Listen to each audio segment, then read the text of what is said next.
Channel of Vadodara.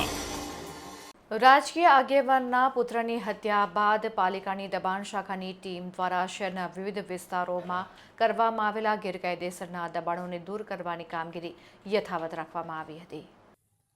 Vadodara શહેરમાં હત્યાના બનાવ બાદ મહાનગરપાલિકાની દબાણ શાખાની ટીમ દ્વારા ફરી એકવાર ગેરકાયદેસર દબાણો દૂર કરવાની કામગીરી છેલ્લા 2-3 દિવસથી શરૂ કરવામાં આવી છે, જેના ભાગરૂપે આજરોજ વડોદરા શહેરની મધ્યમાં આવેલ ન્યાય મંદિર દૂધવાડા મહોલ્લામાં હનુમાન ફળિયાની ગલીમાં મિયાનો ખાંચામાં આવેલ કાચા પાકા દબાણો દૂર કરવામાં આવ્યા હતા।